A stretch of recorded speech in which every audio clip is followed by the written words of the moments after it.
بسم اللہ الرحمن الرحیم۔ السلام علیکم۔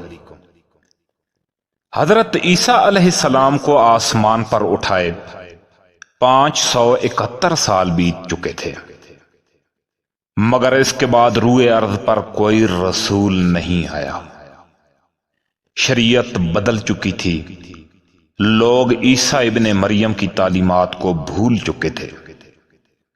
عرب میں بت پرستی کا رواج عام ہو چکا تھا، حتیٰ کہ بیت اللہ شریف کے اندر بھی بت رکھے جا چکے تھے۔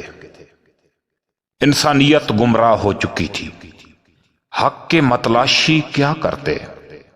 کوئی نبی نہیں جو حق کی تعلیم دے، حتیٰ کہ ہر طرف جہالت کی تاریکی تھی، مگر بیت اللہ شریف کی حرمت ابھی تک قائم تھی۔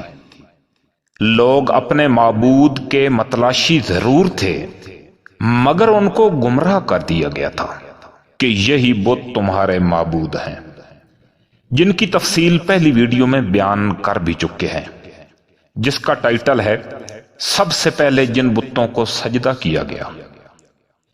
تو اسی دور میں جب رسول اکرم صلی اللہ علیہ وسلم کی ولادت باسعادت نہیں ہوئی تھی، یمن کے علاقے میں ایک مرد اور ایک عورت، مرد کا نام اصاف اور عورت کا نام نائلہ تھا، ان کے آپس میں ناجائز تعلقات تھے، مگر دنیاوی رکاوٹوں کی وجہ سے ان کا آپس میں ملنا دشوار ہوتا تھا۔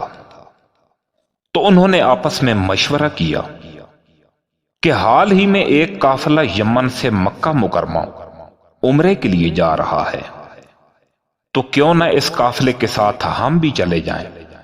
بظاہر عمرے کی نیت کر لیتے ہیں، پیدل آنے جانے میں کافی وقت لگ جائے گا اور ہم کو اکٹھا رہنے کا موقع بھی مل جائے گا۔ چنانچہ جب قافلہ یمن سے روانہ ہوا تو اصاف اور نائلہ بھی ان کے ساتھ ہو لیے۔ قافلہ چلتا رہا، مگر راستے میں ملاقات کا کوئی موقع نہ بن سکا۔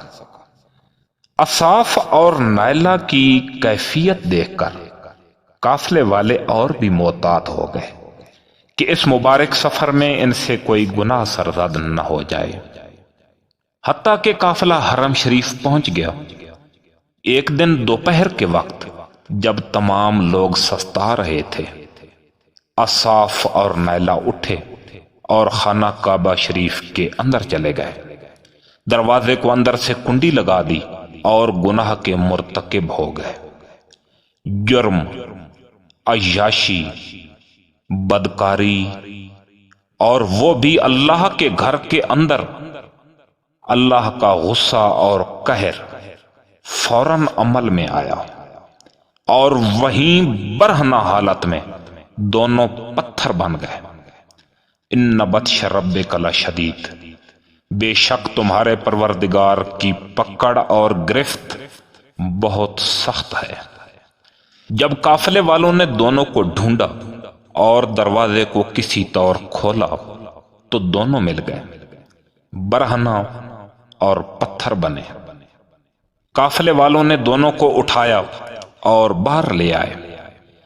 باہر لا کر دونوں کو زمین میں گاڑ کر کھڑا کر دیا کہ یہ لوگوں کے لیے عبرت کا نشان بنے رہیں۔ وقت گزرتا گیا اور نسلیں بدلتی رہیں۔